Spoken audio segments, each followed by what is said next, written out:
La historia sin fin es presentado por Carlos Herrera, la fuerza del acero en las mejores manos.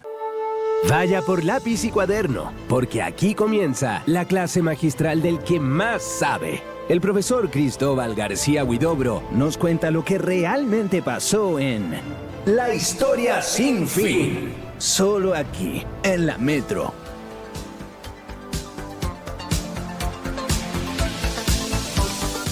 ¿Qué tal? Muy buenas tardes, bienvenidos a todos los amantes de la historia porque comienza su programa La Historia Sin Fin. Soy el profesor Cristóbal García Huidobro y les doy la bienvenida a todos y cada uno de ustedes acá desde las señales de la Metro FM.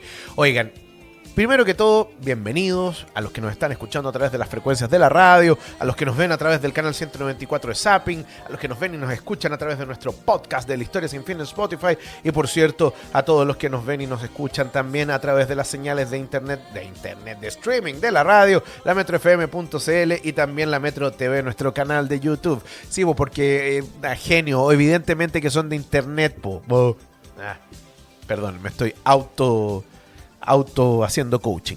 Ya, oigan, bienvenidos. Oigan, no sé si ustedes han visto, pero he decidido retomar algunos temas de historia de Chile, como ustedes siempre, para mantenerlos interesados a ustedes, pero también con, para mantener la variedad. Y el día de hoy tengo otro tema chileno que quizá les vaya a gustar. Ustedes saben que José Miguel Carrera levanta grandes amores y grandes odios. Lo mismo Higgins, lo mismo Manuel Rodríguez. Yo les digo inmediatamente, a mí no me pueden importar más esos tres malnacidos. O sea, y a todos los que, ay, qué Higgins, qué Carrera, qué Rodríguez. No me interesan y yo no convierto a la figura histórica en figuras religiosas. ¿Ya? Son seres humanos de carne y hueso, o mejor dicho, fueron de carne y hueso, hoy día son puro polvo, probablemente puro hueso. Pero no me puede importar menos y yo no me abandero con nadie. ¿Ya? Yo juzgo a los personajes por su actuar. ¿Ya? Y no me interesa si Carrera es el verdadero padre de la patria, si es Rodrigo o Higgins. ¿Ya? No me importa y creo que la gente que se abandera con ese tipo de cuestiones debería ir al psiquiatra porque en el fondo es como, no sé, convertir las cuestiones en barras bravas de la historia no solamente le hace un mal favor a la historia y al avance de la investigación histórica, sino que lo encuentro absoluto y completamente ridículo. Dicho eso, hoy día vamos a hablar de uno de los grandes fracasos militares de José Miguel Carrera, el sitio de Chillán, de 1813. ¿Y por qué lo quiero tratar? Porque en Chile nosotros siempre hablamos de las gestas de la independencia, las batallas de la independencia, que la patria vieja, que la patria nueva, bla, bla, bla. Pero nunca hemos hablado del otro lado. Nunca hemos hablado de los realistas, mal llamados realistas. Ustedes saben, se los digo inmediatamente, los realistas, el nombre realistas es el nombre que los patriotas le pusieron a los realistas. ¿Tú sabes, Anita, cómo se llamaban los realistas a sí mismos? ¿Cuál era el nombre que ellos adoptaron? Patriotas. Así que qué mejor ejemplo de una guerra civil que patriotas matando patriotas. Patriotas que defendían la causa de la separación con España y por otro lado habían patriotas que querían mantener la unión con la península ibérica y con la monarquía. Bueno, Carrera estaba de un lado de los patriotas independentistas y habían patriotas monarquistas, ¿no es cierto?, que querían mantener a Chile dentro del dominio español y dentro de la gran monarquía hispánica. Ese es el tema. Pero de los monarquistas o de los realistas nunca se habla. Yo, me he leído un par de libros y un par de artículos, nada más. El más famoso de todo es Los defensores del rey, de Fernando Campos Harriet. Y de hecho, hace mucho tiempo, me acuerdo que le hice un capítulo a la historia de los realistas, ¿no es cierto?, en Chile, especialmente durante la restauración monárquica, también conocida como la Reconquista Española, entre 1814 y 1817. Pero vamos, nosotros usualmente el periodo de la Patria Vieja, al menos en torno a las campañas, sabemos que muchas de ellas fueron desastrosas, otras fueron buenas, hubo algo de heroicismo en una que otra, pero en raya para la suma, José Miguel Carrera demostró ser un comandante incompetente en ella, durante esas batallas. Bernardo Higgins fue un poco más competente que Carrera, pero no fue particularmente muy competente. Y los comandantes monarquistas realistas fueron extremadamente competentes. Entonces, bueno, quizá también eso tiene que ver con que buena parte de los militares realistas, ¿no es cierto?, que por lo demás eran chilenos, el grueso del ejército del rey en Chile era, incluido sus comandantes, eran gente nacida y criada en Chile, lo mismo que los patriotas. Los comandantes del ejército del rey tenían mayor tradición militar. Muchos de ellos eran militares de carrera, mientras que O'Higgins era un hacendado que un día se vio bonito en uniforme y dijo ahora soy general.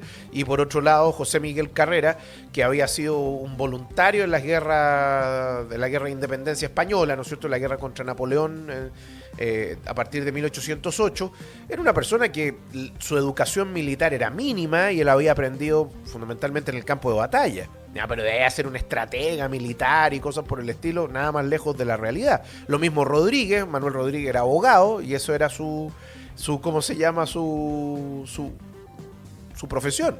No era militar. Entonces, en general, bueno, en realidad buena parte de los comandantes de los ejércitos independentistas y a los que les damos el título de general eran civiles antes de la guerra, ¿ya? Mientras que los militares monarquistas eran militares de carrera, ¿no? Pero bueno, hoy día les quiero hablar de uno de los fracasos más grandes de las armas independentistas y de una de las victorias más grandes de los monarquistas, que fue precisamente el sitio de Chillán, ¿ya? Y esto ocurre en medio de las campañas de 1813, que fueron las más álgidas, las más duras, y donde el ejército chileno fue muchas veces vapuleado por el ejército del rey. Evidentemente que hay batallas que ganó el ejército chileno, como por ejemplo el Roble, pero que, ojo, la batalla del Roble se gana en el último minuto y gracias a la valentía, entre otros, de Bernardo O'Higgins y otros militares, mientras Carrera, y esto en el fondo no es un cuestionamiento a Carrera, pero Carrera dio por perdida la batalla y se mandó a cambiar. Entonces, bajo esas lógicas, ¿no es cierto?, hay que tomar en consideración que en el fondo, las campañas de 1813 van a ser particularmente duras para el ejército chileno. Ahora, dentro de las campañas, la ciudad de Chillán va a adquirir una importancia capital para ambos bandos. Primero porque ahí se habían concentrado las fuerzas monarquistas. Chillán era una ciudad hipermonarquista. Y ojo, que siempre se habla de que, es que en Penco todos eran monarquistas. Las fuerzas entre independentistas y monarquistas estaban más o menos equilibradas en Concepción, en la provincia de Concepción, ¿ya? Pero, hay que decirlo, había lugares que eran más monarquistas que otros. Valdivia era mucho más monarquista, Osorno era más monarquista, Chillán también. De hecho, en ese lugar se habían concentrado, como les decía, las fuerzas del ejército del rey, y estaban bajo el mando del coronel Juan Francisco Sánchez, que por lo demás era chilenísimo, ¿no? Desde ahí eran apoyados por guerrilleros y montoneras, ¿no es cierto?, y tropas llegadas desde otros puntos del sur, especialmente Valdivia y Chiloé. Y la urgencia por reducir aquella posición se vio agravada por la noticia de que en el fondo al interior de Chillán, ciudad a la que se había puesto sitio por parte de las tropas de José Miguel Carrera, había solicitado refuerzos, lo que llevó al gobierno patriota a exigir una victoria rápida, y le dice a Carrera que ya no gobernaba Chile, sino que era comandante del ejército en campaña en el sur. Deme una victoria y deme una victoria rápida. Carrera, después de haber regresado de Concepción y había reorganizado el ejército con recursos que había tomado de las tropas monarquistas que habían sido derrotadas previamente, resolvió preparar una expedición sobre Chillán, ¿ya? Pero desde el comienzo esta empresa estuvo rodeada de enormes dificultades. No habían oficiales competentes, los cuerpos disponibles de ejército, me refiero, eran en buena parte gente que nunca se había curtido en batalla. El ejército no tenía elementos que eran indispensables para emprender la campaña, partiendo por comida. No había casi caballos, los uniformes estaban raídos, en fin, en ese sentido el ejército logísticamente estaba en una situación paupérrima. Y a esto había que agregarle un factor que fue principal, y eso es que la campaña debería realizarse en pleno invierno. No muy bueno, porque si hoy día llueve en esa zona, imagínense cómo llovía hace 200 años atrás, considerablemente más. Eso significaba que los caminos, usualmente bajo las lluvias persistentes del sur de Chile, en el Ñuble, ¿no es cierto?, en esta época, hacía que los caminos estuvieran arruinados, fundamentalmente porque los cursos de agua, los ríos, en fin, estaban crecidos o derechamente se desbordaban. Esto significaba que la travesía era extremadamente penosa desde Concepción a Chillán, que no digamos que está muy lejos, ¿no es cierto? Y esto comprometía la posibilidad misma de sostener operaciones prolongadas en la zona. Bernardo Higgins y Juan Maquena le van a decir a Carrera que era una mala idea, y ojo, Bernardo Higgins era de Chillán, nació en Chillán Viejo, vivió buena parte de su vida en la hacienda Las Canteras en las cercanías de Los Ángeles, entonces el hombre conocía la zona. Juan Maquena también le dice a Carrera, sabe que no es buena idea iniciar la campaña ahora, esperemos un poco, pero Carrera perseveró en su resolución y partió de Concepción con 3.000 hombres, al mismo tiempo que ordenaba a las demás divisiones que avanzaran hacia Chillán, para reunirse con él en la primera quincena de julio. O sea, se fue en julio. Imagínense cómo llovía, el frío que hacía en la época, y con un ejército que estaba mal apertrechado. Evidentemente que las muertes por hipotermia y eventualmente también las deserciones se convirtieron en una plaga en el ejército de Carrera. El avance en el barro, los ríos y esteros que se habían convertido en torrentes particularmente difíciles de cruzar, y con los pobres medios para poder guarecerse de la lluvia, convirtieron la campaña en un castigo sobre el ejército de Carrera. A estas penurias materiales también hay que sumarle dificultades estratégicas y administrativas. Por ejemplo, la falsa noticia de una supuesta invasión del ejército del rey que venía desde el norte obligó a las autoridades patriotas a movilizar parte de las fuerzas, ¿no es cierto?, que presentaban sitio a Chillán, suspender envíos de hombres y de pertrechos y alterar la concentración que estaba prevista en Talca para avanzar después sobre Chillán. Después se descubrió que todo esto era mentira, pero los efectos fueron tan perjudiciales que terminaron trastornando el avance de Carrera, fundamentalmente porque, bueno, las tropas de refuerzo que había pedido Carrera no llegaron cuando eran necesarias. En medio de todo esto también hubo partidas patriotas que tenían que incorporarse al ejército que mandaba Carrera y que fueron sorprendidas y capturadas por fuerzas enemigas. Esto contribuyó a que Carrera se irritara más y que quisiera avanzar más rápido, echándole la culpa a sus soldados de que no avanzaban más rápido. No había mayores consideraciones respecto a los soldados, y esto convirtió a Carrera en un general particularmente impopular entre sus comandados, ¿no? Juan José y Luis Carrera, los hermanos de José Miguel, llegaron hacia el este de Chillán, al oriente de Chillán, el 8 de julio, ¿ya?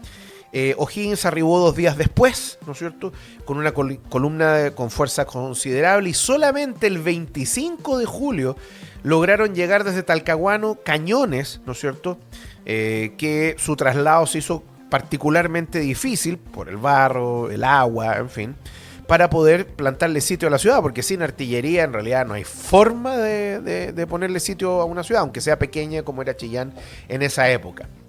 Carrera termina llegando casi con los cañones, ¿ya? Y de esta manera, hacia finales del mes de julio, el ejército patriota se hallaba ya en condiciones de presentarse en la plaza, o sea, presentarse en Chillán.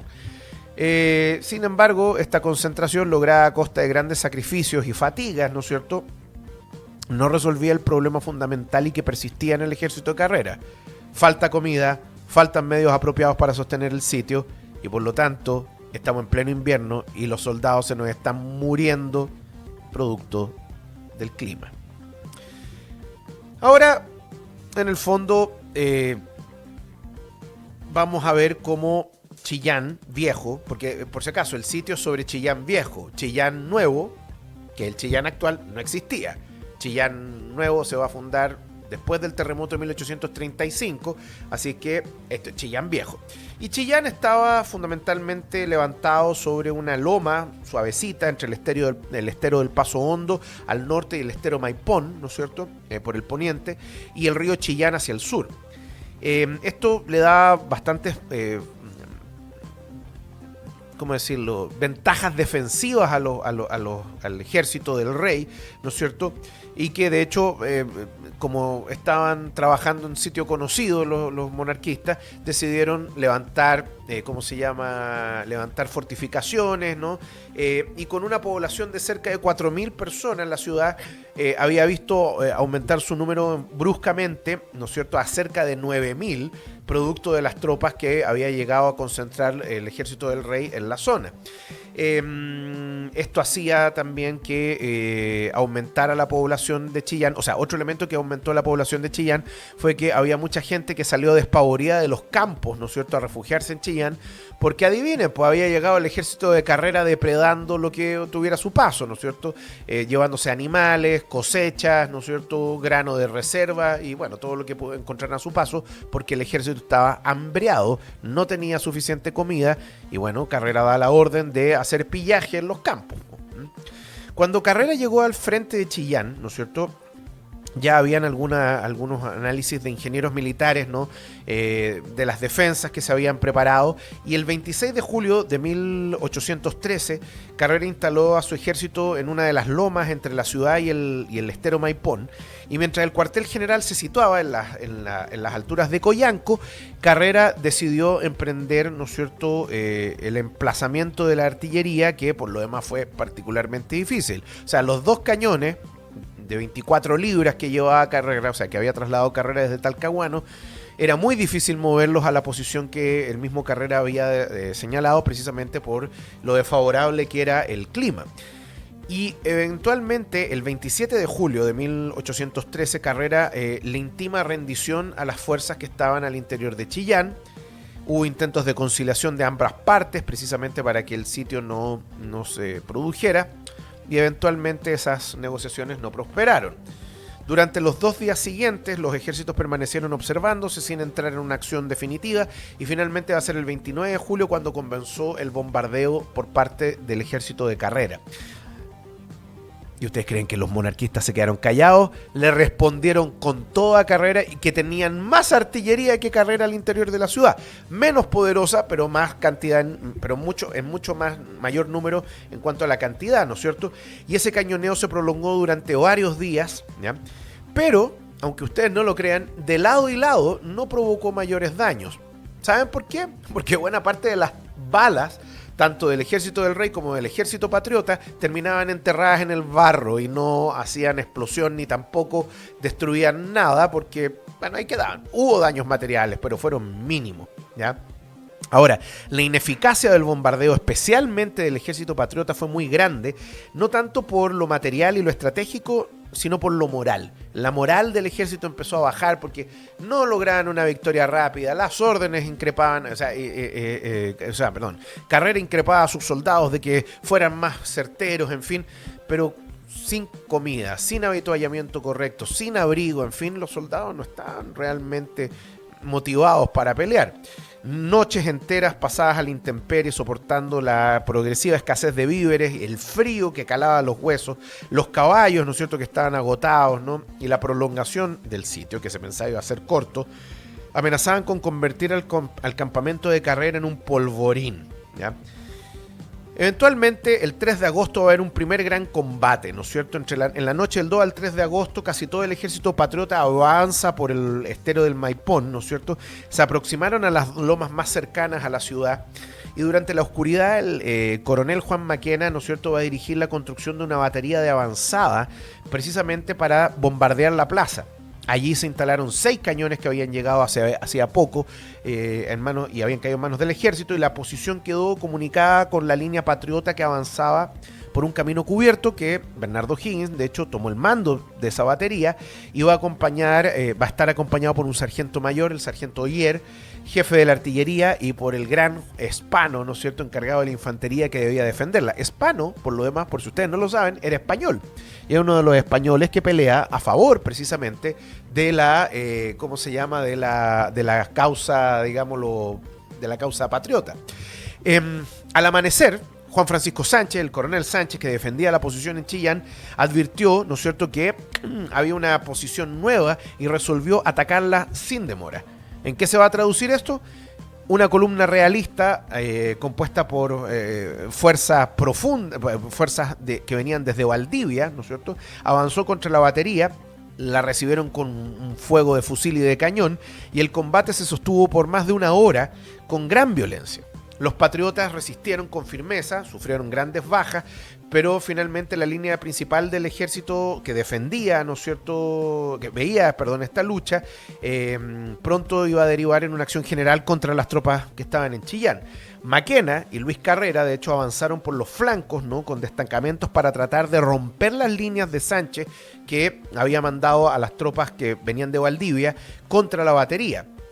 Y al verse rodeados, los realistas deciden replegarse sobre Chillán. Y ahí O'Higgins creyó que había visto una oportunidad para darle un golpe decisivo, lanza a su infantería contra el enemigo, y logra entrar en algunas calles del pueblo, alcanzando algunas defensas interiores. Pero esta acción en extremo arriesgada de O'Higgins llevó a que los defensores decidieran aplicar, la política de tierra quemada, es decir, empezaron a incendiar edificios para que cayeran encima de los patriotas que avanzaban sobre la posición. O'Higgins y Spano, de hecho, deciden sostener la pelea esperando refuerzos, pero el tema es que no llegaron nunca esos refuerzos. Pues Luis Carrera envió algunos pelotones en apoyo, pero José Miguel Carrera comprendió que el peligro era mucho mayor y que además esas tropas podían caer en un desorden precisamente por el mismo apuro de O'Higgins y de Spano, y eventualmente ordena la retirada. La medida fue muy oportuna porque eso le permite a Sánchez, que había estado muy tranquilo viendo cómo pasaba esto, reorganizar la defensa de la ciudad, y entre la mañana y el mediodía del 3 de agosto, ¿no es cierto?, la incursión patriota sobre Chillán quedó en un empate porque no se movió ni un milímetro la línea. Hubo una segunda acción el mismo 3 de agosto. Las tropas patriotas, eso sí, estaban agotadas por la vigilia y el combate. Las mandan a pelear de nuevo. O'Higgins, de hecho, había decidido ir con sus tropas, ¿no es cierto?, contra Chillán, pero iban, ¿no es cierto?, no dirigiendo la avanzada, sino que el mismo Carrera había mandado a uno de los tenientes, al teniente Barrueta, ¿no es cierto?, precisamente a bombardear Chillán, y de hecho O'Higgins decide avanzar por órdenes de Carrera sobre la ciudad. En medio de todo esto, ¿no es cierto?, se produce un accidente que va a ser devastador. Un proyectil disparado desde Chillán va a caer sobre una de las piezas de 24 libras que tenía el ejército de Carrera, y bueno, va a prenderle fuego a la batería. El problema no fue ese, el problema es que si bien había destruido el cañón, el fuego producto de esto, porque se había prendido parte de la pólvora que estaba cerca del cañón, va a alcanzar el depósito de pólvora que tenía Carrera, y a otros cañones, y eventualmente esto va a hacer explosión. ¡Boom! Va a volar por los aires parte del campamento de Carrera. Parte de las tropas realistas van a aprovechar este instante para apoderarse de la posición. Sin embargo, varios oficiales chilenos, pese a la confusión, lograron organizar una resistencia, y ahora viene la vuelta de mano. Pues los realistas intentaron avanzar, ¿no es cierto?, sobre las fuerzas de Carrera, pero uno de los cañones que todavía resistía, que fue cargado con metralla es como esquirlas, ¿no es cierto?, y que era una especie como de ametralladora primitiva, terminó por desorganizar la columna que avanzaba desde Chillán. O'Higgins regresa a tiempo para afianzar la defensa, y los realistas se terminan replegando sobre la ciudad nuevamente. Entre el 4 y el 5 de agosto la situación no va a mejorar.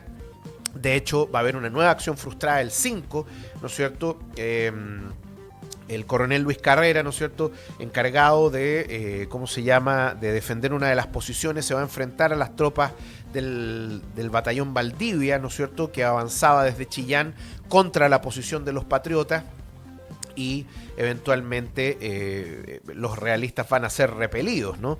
Frente a este tira y afloja que no llevaba a nada, eventualmente el 6 de agosto Carrera y Sánchez van a decidir parlamentar. Hubo conversaciones, se habló de una tregua temporal. Carrera rechazó todas las proposiciones que le hicieron los realistas, afirmando que Chile estaba resuelto a gobernarse por sí mismo, ¿ya?, que no reconocía la tutela del virrey del Perú. Y poco después la respuesta de Sánchez, precisamente ante la negativa de Carrera, que también se negó Sánchez a aceptar las condiciones de los patriotas, llegaron a punto muerto, ¿ya? En la noche del 7 al 8 de agosto, ¿no es cierto?, comenzó eventualmente la retirada del ejército de Carrera. ¿Por qué? Porque si bien las negociaciones habían fracasado, hubo un criterio de realidad que Carrera no pudo eludir. Su ejército ya no estaba en condiciones de pelear. El ejército de Carrera se retira hacia Coyanco, ¿no es cierto?, tratando de disimular el movimiento para que no pareciera retirada, y especialmente para que los realistas no llegaran y le atacaran la retaguardia. Los realistas, muy prudentes, decidieron avanzar a las antiguas posiciones patriotas, recogieron algunos caballos que estaban extenuados y los chillanejos tenían vituallas para poder alimentar a los pobres caballos. Los hospitales trabajaban día y noche en Chillán, ¿no es cierto? Y para el 10 de agosto de 1813, las últimas tropas de Carrera ya habían abandonado la zona de Coyanco y esa zona fue tomada precisamente por las posiciones realistas. ¿En qué termina todo esto? Carrera termina retirándose a Concepción derrotado. Las tropas realistas mantienen, ¿no es cierto?, la posición en Chillán y eventualmente van a avanzar sobre Penco, pero eso es para otro capítulo de la historia, en fin, no este. Y eventualmente el sitio de Chillán fue profundamente negativo para la causa patriota, porque ahí se quemaron durante 11 días, ¿no es cierto?, el ejército, que quedó deshecho, desmoralizado, que perdió a una parte importante de sus efectivos, que perdió una parte importante de la pólvora que llevaba. Las bajas, ¿no es cierto?, fueron brutales. La falta de víveres, ¿no es cierto?, también lo fue. Y eventualmente fue una derrota para el ejército patriota y una victoria para los realistas. Bueno, en fin. Así fue la historia del sitio de Chillán. Lo dejamos hasta acá porque ya estamos en la hora, pero nunca es tarde para hablar de nuestros amigos de Carlos Herrera, que hacen posible este programa, porque ustedes lo saben, hablar de acero en Chile es hablar de Carlos Herrera, quienes por más de 75 años han estado presentes en las grandes obras que levantan nuestro país, entregando soluciones sólidas, seguras y confiables a la industria, a la construcción y salmonicultura, y también a cada hogar que busca calidad y protección. Su nombre, siempre sinónimo de experiencia y un compromiso inquebrantable con sus clientes. Descubran su trayectoria en www.carlosherrera.cl, porque Carlos Herrera es la historia del acero en Chile. Y hemos llegado al final de nuestro programa. Nos vamos, pero siempre volveremos con más energía mañana en otro capítulo de La Historia Sin Fin, porque ustedes nos dan las ganas de volver. Que les vaya muy bien, chicos, cuídense mucho y nos vemos mañana, si Dios quiere, en otro capítulo de La Historia Sin Fin. Soy Cristóbal García Huidobro y les mando un gran abrazo. Chao. Este capítulo de La Historia Sin Fin ya es historia. Súmate a la clase del profesor Cristóbal García Huidobro de lunes a viernes a las 3 de la tarde en La Historia Sin Fin, solo aquí en la Metro. La Historia Sin Fin fue presentado por Carlos Herrera, la fuerza del acero en las mejores manos. Las opiniones vertidas en este programa son de exclusiva responsabilidad de quienes las emiten y no representan necesariamente el pensamiento de la Metro.